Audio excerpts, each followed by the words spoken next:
It's Tuesday, it's 12:15 and we're live in Westminster. Are large fines for water companies the wrong approach to stopping sewage discharges? We don't only have to knock them about, we have to help them to improve.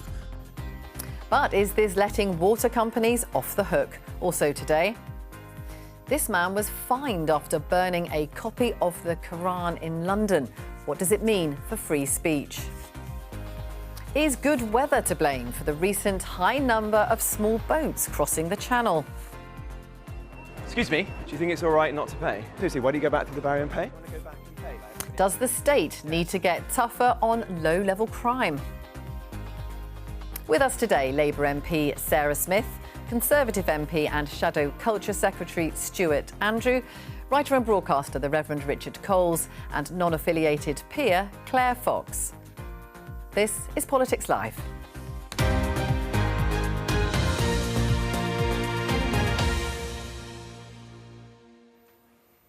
So let's start with this BBC headline, which is about the water industry. It says the failing water sector needs stronger regulation, according to a damning review. Now, this we heard from Sir John Cunliffe, who has carried out that interim review, a former Deputy Governor of the Bank of England. And he said there that we don't need to knock water companies about. On fines in particular, he said that there remains a question of how constructive they are in turning around poor performance at a time when the industry needs to attract significant investment. Sarah, coming to you, I mean, are massive fines for water companies a help or a hindrance? The public tend to like them. Yeah, absolutely. I think that they are incredibly important, and it's been really effective in terms of how we've taken a handle on the challenges that our water companies face. We know it's just not OK that these businesses have been creating huge profits and paying off huge amounts of that to their directors, whilst consumers are paying more and more each year. There's not the investment into our infrastructure that's desperately needed.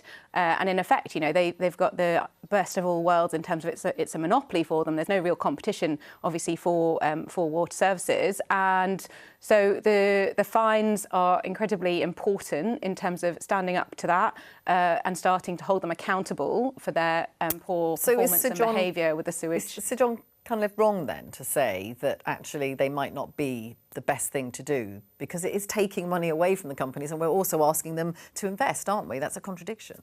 So the report today is on the back of the commission which the government obviously set up in order to understand how we continue the journey of reform and in order to improve water companies, how they're run, and also to tackle the absolute diabolical situation in terms of the amount of sewage that's being dumped into our lakes, our rivers and our seas.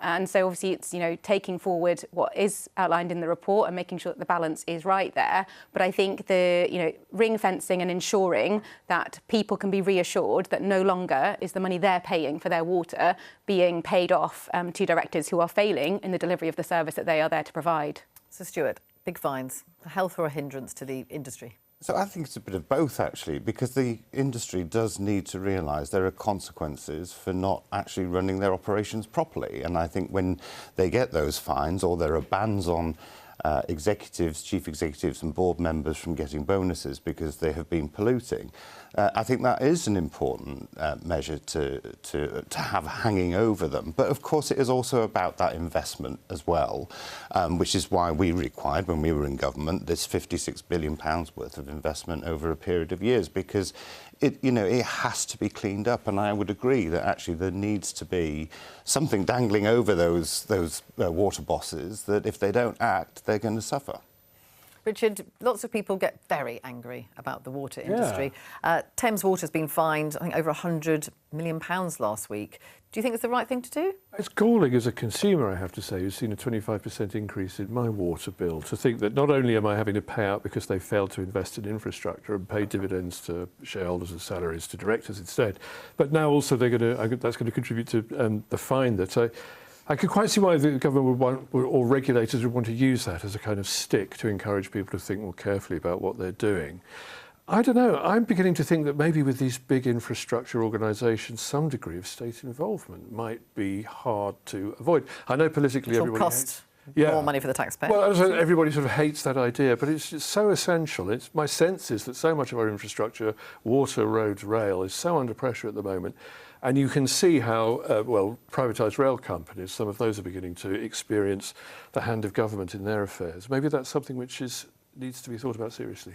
Claire, where do you stand on this? Yeah, I think that Richard's absolutely right. The idea that you're now having to pay more for your water and they'll use it to pay off their fines doesn't make you feel as though the fines are necessarily going to affect their behaviour. This is a much bigger problem. I think Ofwat as a regulator are pretty useless, and it drives me mad that the regulators are given huge powers and they seem to be so useless at actually enforcing anything. So that worries me. Secondly, when you actually look at it, this is a dereliction of state leadership, whichever government, by the way, that so few reservoirs have been built. The plans at the moment are, I think, that there's going to be 6 or 7 by 2050. It's like, sort of, get on with it. It's too slow.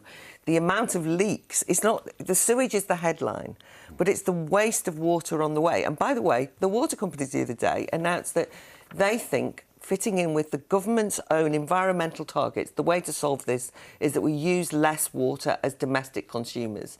We have smaller baths, use less water when we shower. And you do think, for God's sake, this is key national infrastructure that needs to be resolved. So I think myself, the water companies are negligent and criminally negligent, but I do think that you need the state at least to give more leadership in terms of laying down the law of what infrastructure the country needs and consumers need. The industry has defended itself today, saying that they are aware of the loss of trust, which I think we can all hear here. They've apologised, 2 years ago about the sewage pollution, and they do say that their dividends are down by 2/3 compared to a couple of years ago. Let's move on and have a look at this headline, another BBC headline. Man fined for provocative Quran burning. This is the case of Hamit Koskan, who shouted abusive comments about Islam as he burned the Quran in February outside the Turkish embassy in London. Yesterday, he was found guilty at Westminster Magistrates Court of a religiously aggravated public order offence, and he received a fine. Now, after that, the Conservative leader, Kemi Badenoch, posted this, and she said, "De facto blasphemy laws will set this country on the road to ruin. This case should go to appeal. Freedom of belief and freedom not to believe are inalienable rights in Britain." Well, we are now joined by Mikad Versi, who's from the Muslim Council of Britain. Thanks very much for speaking to us today. What do you say to people like Kemi Badenoch who've suggested that this decision amounts to a de facto blasphemy law? I think it's really important that people read the ruling. The ruling is quite clear. It makes it explicit that criticism of Islam is not an offence. In fact, even burning of the Quran is not a criminal offence in and of itself. The law is very clear on this. The judge was very clear on this. But if you decide to do something that is targeting specific people by going outside a Turkish consulate where you think there are going to be lots of Muslims, where the rationale for what you're doing is targeting Muslims in this way, then there's a problem. And this is a specific criteria that's laid out in the law, nothing to do with blasphemy. You may have a different view on whether the judge was right or wrong, but this has nothing to do with blasphemy. It's about public disorder in a way that's provocative and targeting an individual group. And that's what's happened.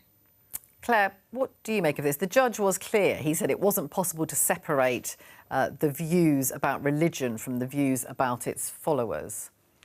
Well, first of all, yes, you can, because you should be able to ridicule, mock, make fun of any religion and that not be used interchangeably with the idea that therefore you have a prejudice against people who practice that faith, and that's of any faith. There is a danger that in this debate that there is a particular sensitivity in relation to Islam, and people are very anxious and nervous politically about criticising anybody. We know that from some of the big political issues around, for example, the rape gangs in northern towns, a huge scandal, and people said they felt they couldn't do anything because they didn't want to be accused of Islamophobia. So we know all that goes on. But I mean, in this instance, this was first of all outside the Turkish consulate, right, which is a political building. The idea that because in the Turkish consulate there will be Muslims, you can't have an act of protest is ludicrous. Secondly, the notion and the judgment is scary in this way, which is don't be provocative with your protest. Well, I mean, what's the point in protesting unless you're going to provoke someone? And then the evidence of this was that the person was both stabbed and somebody ran over them. So in other words, it's victim blaming. You're basically saying if your actions could lead to somebody else being provoked, then they shouldn't happen. And that is a terrible way for us to conduct, I mean, any discussion on speech crime. I mean, I think that there's an assault on free speech anyway. And I think that it is a backdoor route to a blasphemy law, and we should be very anxious about encouraging it. Mikdad, what do you say to that? It's a backdoor to blasphemy laws. It's not, because the judgment was very clear. It's nothing to do with that. I think you have to be very, very careful about mixing two things up. What the ruling is actually saying and what right-wing commentators who have a certain agenda at play, who consistently and continuously talk about Muslims in a negative way, those people and the way they're framing. I think we have to distinguish between the two. Look, this is an individual who in his interview was talking about how he thinks that 99% of rapists are Muslim. Like, this is the type of attitudes that this person had. And the judge reached the conclusion that the defendant was motivated, at least in part, by hostility towards members of a particular religious group. It wasn't about Islam. The view of the judge was that the defendant was motivated, at least in part, by hostility towards Muslims. That's what's driven this. And look, we're talking about public disorder. You can have different views on where you should protest, what you can do, and I agree with that. You need to have freedom of protest. We need to have freedom of expression. We need to make sure that we're not hampering the ability for someone to have a strong and robust criticism and even be provocative about it. But if you are doing something which is likely to lead to public disorder, and you are doing so in a way that is provocative and likely to lead to disorder, and it is motivated in part by hostility towards members of a particular group, and you're doing this in the public, then obviously that's a public disorder offence, which the judge then has to define. And I don't think this has anything to do with the blasphemy law. People who are framing it as such are doing so in a way that is very divisive, problematic, and just helps fuel their own agenda, which unfortunately is something that they need to do because politically they want to try and attract certain groups to vote for them. I have to clarify one. Let's just let Claire come back. I do have to clarify one thing. See, already we've got into a situation where my comments have now been seen as right-wing or far-right or some kind of provocative, divisive effect. I am making a point about free speech, and immediately you have to do that, I'm told by our guest, because you're trying to disguise your deep-seated hostility to Muslims. And of course, that is exactly what my fear is. Then the person who has committed this act we're being told that his views are the wrong kind of views. He's got unacceptable views. Well, the judge actually said the burning of the religious book and the making of criticism of Islam were not necessarily disorderly. It was about the timing and location of the conduct and the abusive language. I understand, but what I'm saying is we shouldn't have a situation in which somebody's views are considered in this way to be a criminal offence. That's what I'm suggesting is the danger. And I think that you can say, oh, well, burn your Quran secretly somewhere else where nobody can see it.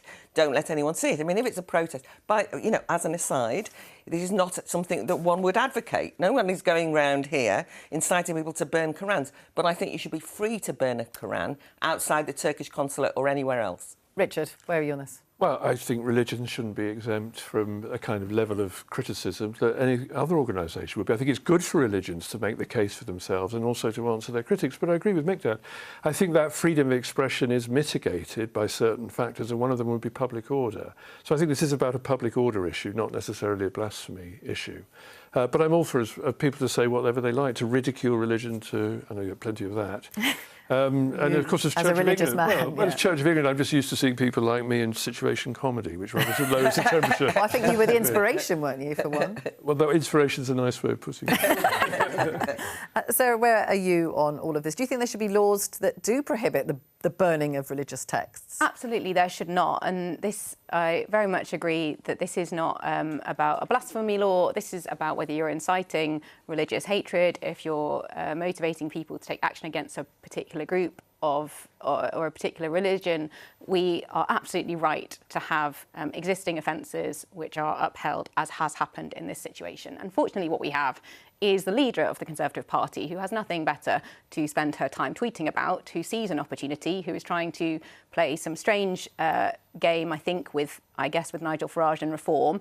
I do not think she'd be acting in the same way if it was a different religious book being burnt. I'm afraid I have to totally forward. disagree with that, because I think if somebody had burnt the Bible, she would have said exactly the same thing, because she fundamentally, and I agree with her, believes that we've got to be careful we're not seeing sort of backdoor route into blasphemy laws.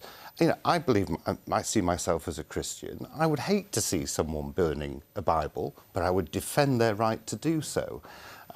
Because that is the sort of country we live in, the freedom of expression. And I think Claire made a good point about the building itself. Sorry about that. You know, every day we go into Parliament, there are people rightly protesting about a whole range of different things, and some of it is offensive to some. Some of it is quite difficult to witness. But that's the democracy we live in, and it's right that people are able to demonstrate their views, whether we agree with them or not. Claire, do you think that Kemi Badenoch is this a political point she's making? No, again, it's happened, which is the assumption is that there's some sort of bad faith worry about this ruling, which, by the way, the National Secular Society have come out with, many civil liberties organisations, free speech organisations. It's not a left-right thing, and I think to try and infer that anybody who is concerned about what is a serious case, that's why it's all over the newspapers, why it's being discussed by the BBC and so on, is a matter of some concern in a country that's a free country when people are effectively being found to be criminal for doing something which could at least be seen as blasphemous. We also, and then we have this discussion, and suddenly anyone who says that is in bad faith trying to stir up hatred against Muslims. And what I'm saying is that's precisely the chilling impact that we've seen far too much in relation to any discussion or criticism of anything even tangentially related to Islam. And I think that's very nerve-wracking.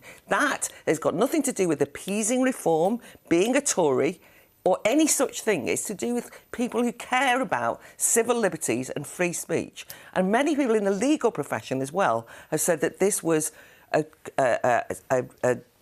prosecution that shouldn't have occurred, and that actually there's some rows going on in the legal profession. It's not a clear-cut case that this would be found guilty. Most of the lawyers I talked to yesterday said wouldn't be found guilty. Mick, I'll just come back on that. I mean, are you having a chilling effect on freedom of speech? My opinion is somehow chilling someone who's in the House of Lords and publicly talking about this issue on a regular basis. I think we have to be realistic about what's happening here. There are people who are trying to stir up and incite people and divide people.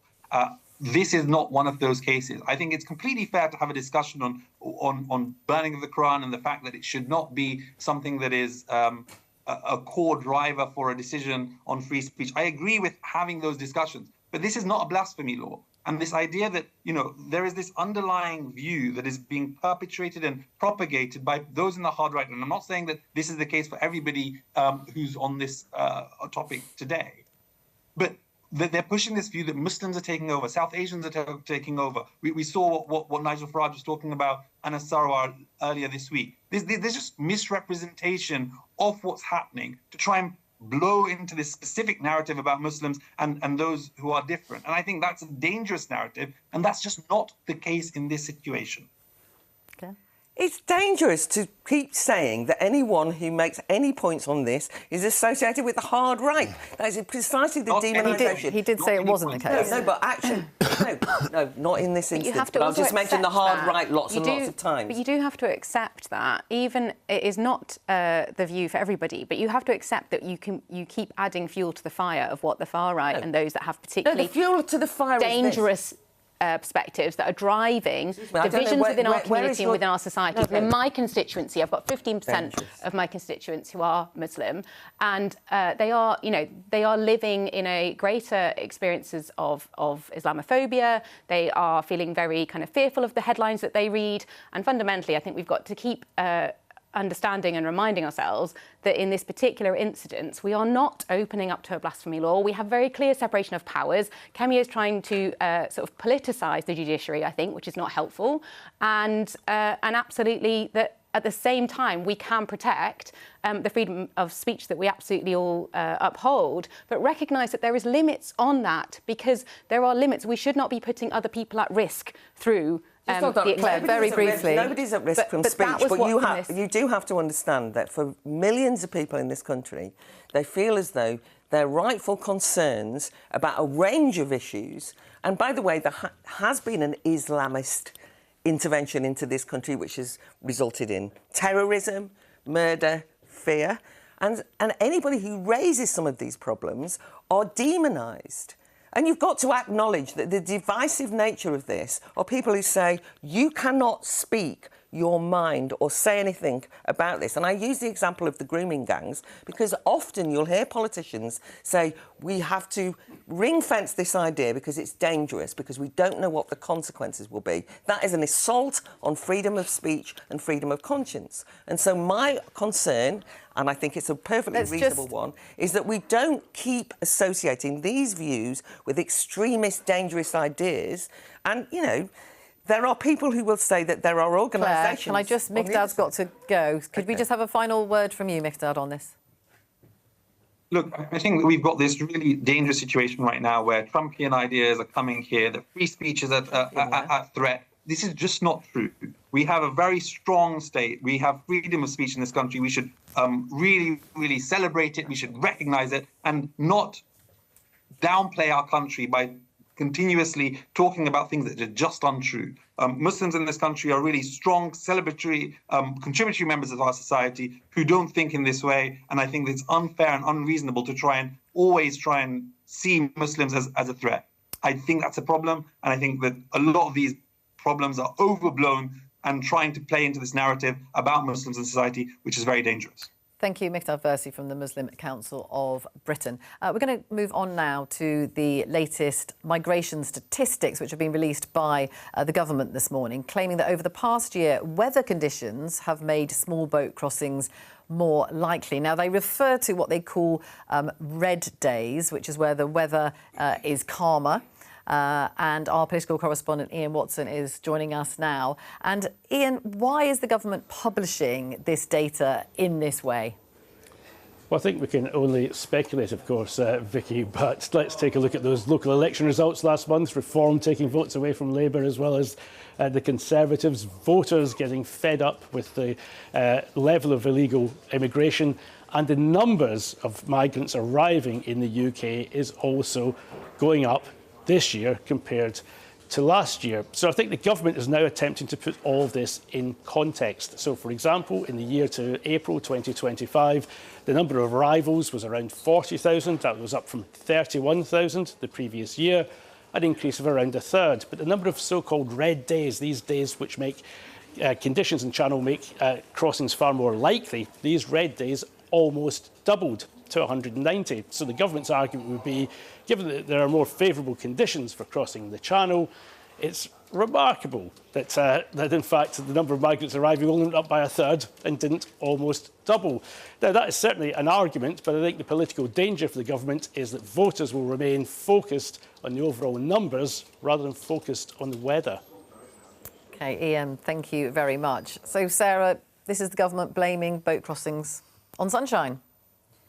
It's deeply concerning, clearly, to see increased in numbers coming in on small boats, and it's an issue that the government is taking incredibly seriously and looking to tackle in a way that hasn't been taken seriously, I think, for a very long time. Obviously, scrapping the absolute waste of Rwanda, which never even took off, and I think got 2 volunteers or whatever out there, and redirecting the resources to some strategies that actually go to the source of the problem. So smashing the criminal gangs, getting the counter-terror powers for the border command. And we've seen 30,000 people returned so far this year, which is a huge increase on the returns under the previous government.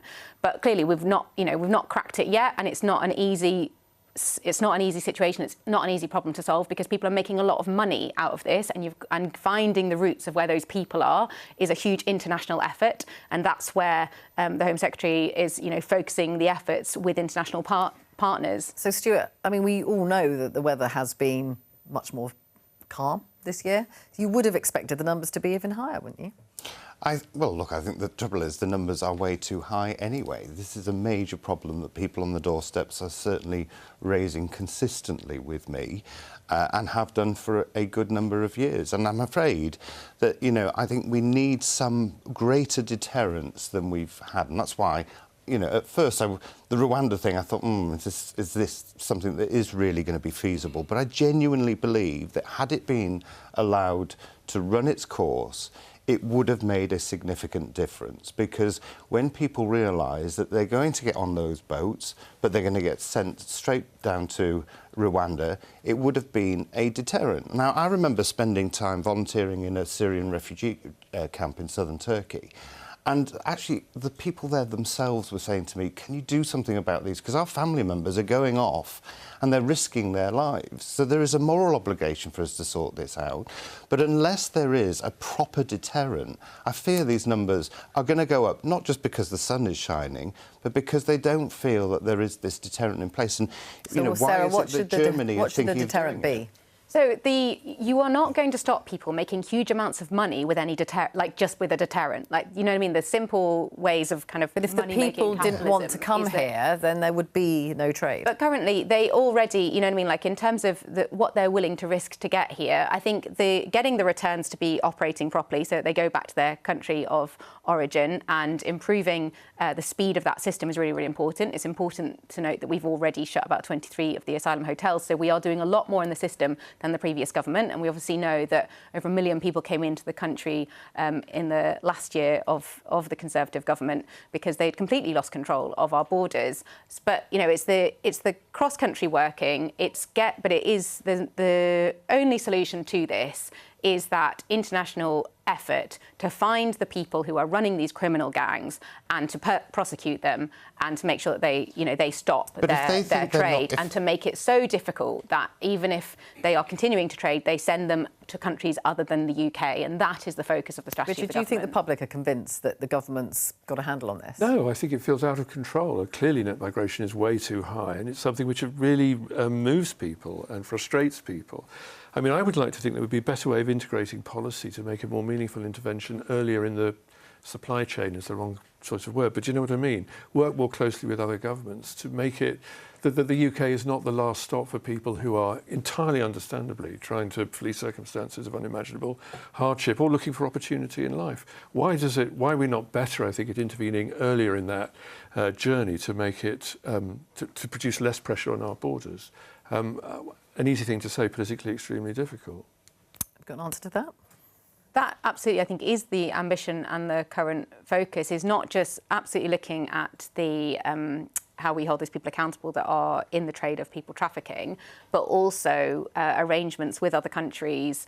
And this is also where the wider kind of soft power of the UK is very, very important in looking at the causes for people wanting to come here in the first place, and being proactive in trying to stop some of that, but also being very clear that there are implications for countries that are not doing all it is within their power to stop people leaving in the first place. And we are starting to enter into using that as one of our sort of negotiation tools on other elements, be it trade or...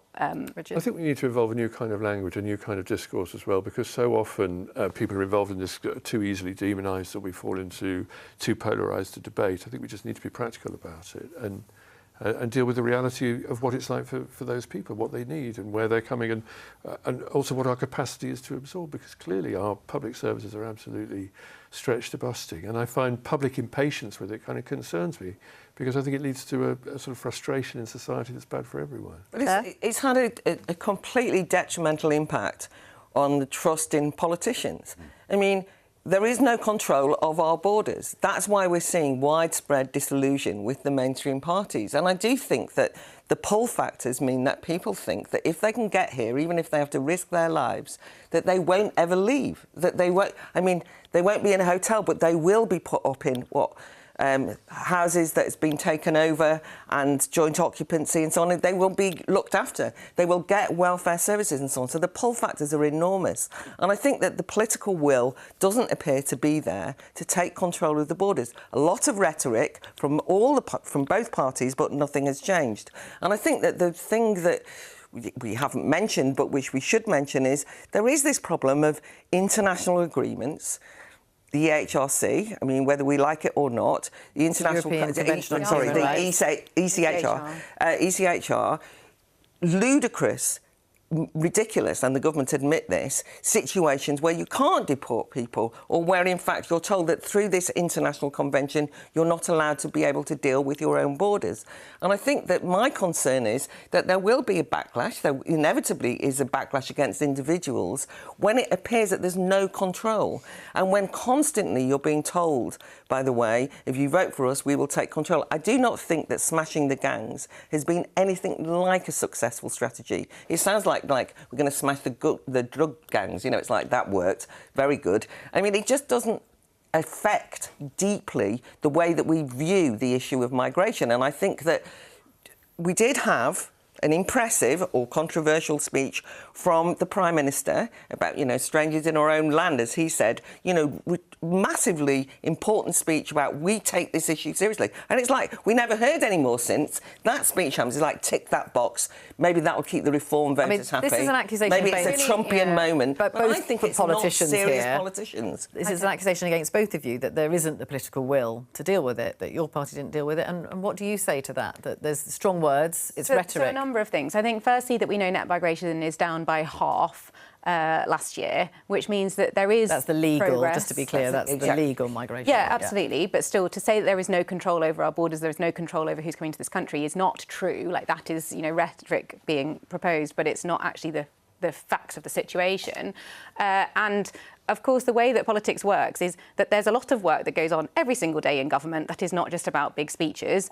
And so just because Keir's only done one speech 3 weeks ago on it does not mean that it's not a continuing strategy, priority for the government. And it always has been. It's been, you know, one of our three underpinning non-negotiables is borders, police and safer streets, and the economy and economic growth. And, you know, it does take time to sort of turn the ship and to seriously engage on how we do actually tackle the gangs. And Stuart, your government didn't turn the ship in all that time. What do you say? Well, look, I hold my hands up. There was absolutely more that we could and should have done. But there were some successes, of course. We saw a 90% reduction in Albanians crossing the Channel because of the agreements that we made. We were starting to see intel that people were starting to think twice about coming here because of that Rwanda policy. But yes, there was more that we should have done. But that's why we are tabling amendments to the bill that the government have brought forward, which will make sure that we can properly deport foreign criminals. But there are many in your party who think that actually leaving the European Convention on Human Rights is... Well, we're putting out an amendment to disapply the Human Rights Act so that there can't be that challenge in the courts. And I think that's where people get frustrated, because they think, you know, we're not able to manage it. And that's why we're making these amendments to the bill that's going through Parliament. Yeah. I think we're going to see more of this as well. I think as the world grows increasingly unstable, I think you're going to see more populations on the move, more pressure on the borders of places where people want to live. So I think... But it was quite interesting. A French politician the other day said, well, actually, we can't keep them in France because they all want to go to England because they know that if they get to the UK, they won't ever leave. Right, and she said, you've got huge pull factors, you aren't dealing with it. And I think we have to be honest. I mean, to say we've halved it, it's all been tackled. I mean, that kind of... But I'm just saying there is a particular version of events which is, don't worry, we'll sort it out. And it's not what anyone's experience of real life is like. OK, thank you. And a reminder that we are on an hour earlier tomorrow for Prime Minister's Questions, where this could well be one of the subjects that comes up. You can get that and all the build-up here on BBC Two from 11:15. Now, let's have a look at this. This is the Shadow Justice Secretary, Robert Jenrick, from last week. He put this video out showing him in a London Underground station confronting fare dodgers. Excuse me, do you think it's all right not to pay? Seriously, why do you go back through the barrier and pay? Do you want to go back and pay like everybody else? Do you think it's all right not to pay? Why don't you go back and pay? You can say as much as you want, but everyone else has to pay. You're carrying a knife, you say? Nearly 1 in 25 people using London's public transport aren't paying for it. So there's 8 officers down there, but 1 minute away, that gate's wide open. It's also just annoying watching so many people break the law and get away with it. Or at least most of the time. Right, should we go over here to these guys here? Excuse me, gents. Hello, hello. You're on camera, mate. You're bang to rights. Just step to the side and... All right, thanks very much, guys. It's the same with bike theft, phone theft, tool theft, shoplifting, drugs in town centres, weird Turkish barber shops. It's all chipping away at society. The state needs to reassert itself and go after lawbreakers. So, Sarah, do you think he's right that the state needs to reassert itself? I mean, he's tapping into something there, isn't he? The feeling of unfairness that people feel? Absolutely, and I am equally angry, particularly for my constituency in Hyndburn. We've faced huge challenges around antisocial behaviour, as well as break-ins in some of our shops. It's been really devastating for my small business owners, and there is no doubt that, you know, again, after 14 years of failure, the police are not in the situation that they were before, and there isn't the necessary resources in there to be able to tackle this and get people behind bars fundamentally when they commit crimes. However, you know, I think this video possibly shows Jenrick doing something else, which comes back to the earlier point as to, is this some sort of faux leadership campaign video and him trying to get as much attention as he can on himself? Or is he really serious about the problem? Because he himself has cost taxpayers money. Could be both, of course. He cost taxpayers money when he was found using the state-funded car when he couldn't drive, when he'd broken the speed limit. So he seems to sort of have double standards here in terms of what he's demanding of other people. I think also to say that, you know, I think since 2010, about £1 billion of investment has been taken out of TfL under the last Conservative government. And so there are less resources as well to go after fare dodgers. But the levels of fare dodging is not acceptable, however, much lower than in some other countries like the US, where it's about 10% higher. Stuart, firstly, what's Robert Jenrick up to there? Well, leadership challenge? No, I find it really odd that people think that the Shadow Justice Secretary shouldn't be highlighting where people are breaking the law. I mean, that's his job, and he's done it, I think, very, very effectively, because there is nothing more frustrating than when you get to those barriers and you see someone in front of you just either try and come in behind you on the price you have paid, because we know that that is a huge amount of lost revenue. I think TfL themselves say it's about £100 million a year that's being lost. So good on him for highlighting this. It's just a shame that the Labour mayor of London had to resort to sort of personal attacks on him. You know, I just think that was... We're going to come to that. So this was Sadiq Khan in his response, you know, hitting back and saying actually that the Tory government had taken billions of pounds out of the police budget. But in saying that, he said it's an example of the chutzpah of Mr. Ozempic, which is a weight loss drug, and obviously suggesting there Robert Jenrick has lost some weight. He's previously talked about that. Which is a bit insulting, do you think, Richard? Well, I have to declare an interest. I, too, am on something like Ozempic Mounjaro. This is not because I have political ambitions, I think. This is your bid for leadership. But I would say, if that isn't a man on manoeuvres, I don't know what a man on manoeuvres looks like. I think it's amazing how much traction it got, how much. What did you think when you saw it? I thought it was a very effective piece of politicking, actually. I thought... There's a broader point, he makes it at the end, that it's part of a kind of culture of lawlessness that seems to spread. I think that's a riskier thing for him to argue, because if you look at successive governments, underinvestment, it seems to be, in the police service and in the criminal justice system.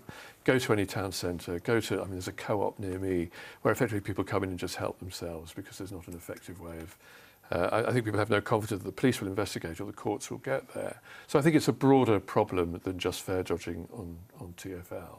But there's a new video from Mr. Jenrick today, actually, in which he has a pop at Lord Hermer, the new Attorney General, which I think is a less satisfactory piece of work. But anyway. OK. Claire, do you think that he's tapping into something there? I don't think this has got anything to do with Jenrick, by the way. I don't want to focus on that. It's the issue. And I think there is a sense in which people feel and experience a collapse of the social contract. You know, it's not just on the tube, by the way, it's on the buses. It is, you know, standing in front of, you know, trying to choose, can I afford to buy that piece of meat? And somebody just walks out, puts it in their bag and walks out the shop. I mean, you think, what, am I a fool? And it's horrible when you're on the tube and somebody pushes past you in those big barriers. And by the way, I don't think it's a resources question, because when it's happened to me, there's loads of stuff just standing there, just look the other way, right? This is not just, things are not always to do with money and resources. They're to do with a crisis of adult authority in many instances, and a problem in which we kind of feel as though we should make excuses. Because one of the things that was most horrible about this was the number of people who came out and said, this is a Tory stunt, he's on the news, blah, blah, blah, Mr. Ozempic. I mean, what kind of a sneer is that? I mean, great that we've got Ozempic and people lose weight. I mean, Sarah, do you think that was appropriate from Sadiq Khan? But the question is surely, why is it that this is happening in our streets in London and people are made to feel diminished? And then other people attacking him said, these are poor people. This is what working class lives are like, that they can't afford the fares. And you think, what a disparagingly patronising view of working people who actually may have no money but never break the law. And these are very often young people who we've socialised into believing that there will be no consequences for them barging past the rules. And we should tell them there are. So I just want to pick up on this, because this is the Mayor of London, you know, he's in a senior position here, saying Mr. Ozempic. I mean, he wouldn't have got away with that if he was talking about a woman, would he? That's just a personal insult, isn't it? I just don't think that Robert Jenrick is going to be of the snowflake generation that it really bothers him whether he's had that label thrown at him, whether it is, you know, things do get said in the heat of discussion, of course it does. Come on, if someone had said that about Sadiq Khan, he'd be all over the airwaves going, how outrageous this is. The double standards on this is just unbelievable, because if it had been a Tory politician saying something like that about a Labour... I'm just not sure it's a slight. I feel like so many people are on it, like, permission to lose weight. Let's just ask, is it really that offensive? Point, actually, because this is actually, I think this is a great thing, because there are so many people who have struggled with their weight over years, and this is really helping them to sort of get that weight loss and feel healthier and better. So why try and make it a sort of stigma thing? I mean, you're right, lots of people go on. One with a sort of slightly dog whistle element to it. Maybe it's a sort of metropolitan elite accusation that sneaked in behind that he can afford to... Well, exactly. Although, you know, I would say, like lots of people, I got to a stage where I was pre-diabetic, and my lifestyle made it very difficult for me to get on top of that. And so Ozempic is, well, the one similar to it, has made my life much easier. Indeed, 500,000 people, I think, have... Well, there's a lot of people on it, and not many are getting it on the NHS, I think. They are having to pay for it. That's right. I go through that reliable source, the internet, to get mine. But loads of people do it, but isn't it marvellous that the drug exists and then we can have a campaign, if we think the NHS can afford it, that more people can get it? I think that's true. Well, that is a good point about that. But I don't want to entirely, but I do think that one thing that was just said, I do think that it was a bit of a sneer, because I actually think that it would have been so much better if Sadiq Khan had actually said, I absolutely agree with you, Mr. Jenrick. I mean, this is what people might want from politicians, right? You're so right. I've seen these things happening in the streets of London, and I'm going to tackle it. I'm not sort of like, go, oh, you've made a stupid video, you're not serious. I mean, my goodness me, the Mayor has been known to indulge in the odd stunt, the odd publicity stunt at that. But what I think we should go back to is to remember this. When you were saying the police aren't picking things up, I would say there's a slogan which is, police our streets, not our tweets. And I think that's really true, is that we're worried that the police are not taking seriously the everyday crimes that people encounter. Sarah, that would be something the Mayor should taken it more seriously. Of. What do you say to that? I think that we have to police both, because I think to suggest that what goes on online is not linked to real life and doesn't actually have real life implications and actually threaten people, you know, in their physical safety is not true. And I've seen it with constituents, and as well, a lot of politicians themselves have been victim to this. And so I believe that it's absolutely important that we have the resources to look seriously at both, because if people are utilising social media to incite hatred and put other people at risk, then there should be the right policing around that, and that sits, and it should not be either or. And actually, the police in my constituency still spend as much time as certainly more time on policing our streets and doing the important day-to-day of the beat. Thank you very much. That's all for today, but we'll be back tomorrow with more Politics Live at 11:15.